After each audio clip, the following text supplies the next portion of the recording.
It was Saturday morning, November 3rd, 1979, in Greensboro, North Carolina. The air is crisp, the sky is clear, and a small group of labor organizers and anti-racist activists are preparing for a peaceful Death to the Klan rally. They are members of the Communist Workers' Party, and they are here to confront the rising tide of white supremacy. But this day would not end in peaceful protest. It would end in a hail of gunfire, a brutal 88-second confrontation that would leave 5 people dead and expose a chilling truth about justice in America.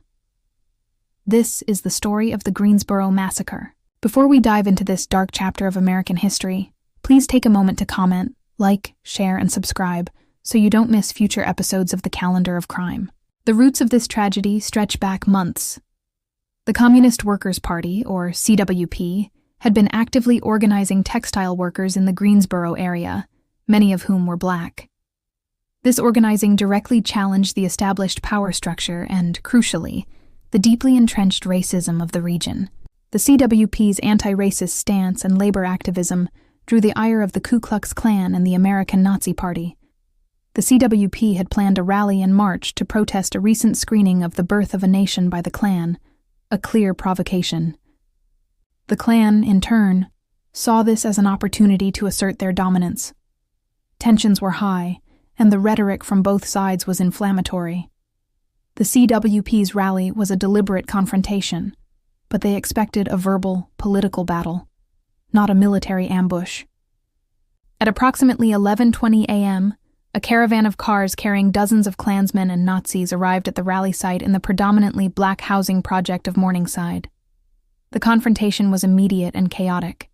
Witnesses recall the white supremacists emerging from their vehicles, brandishing shotguns, rifles, and handguns.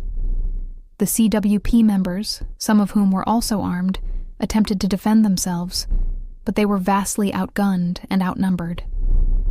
For 88 terrifying seconds, the street became a war zone.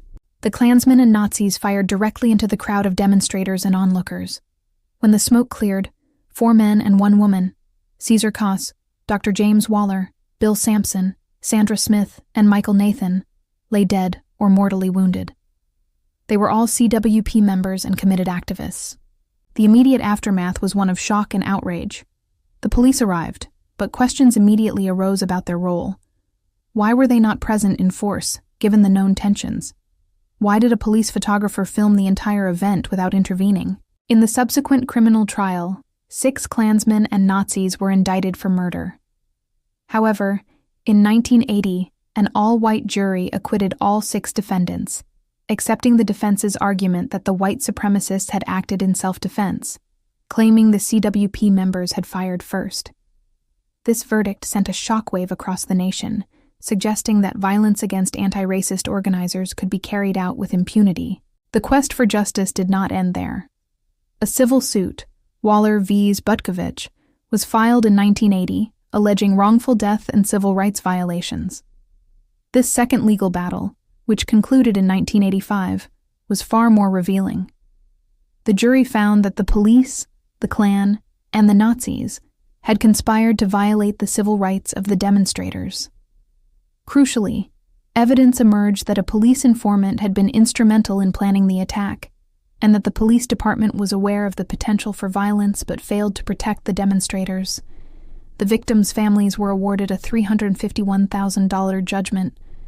While the civil case provided a measure of accountability, no one ever served jail time for the murders.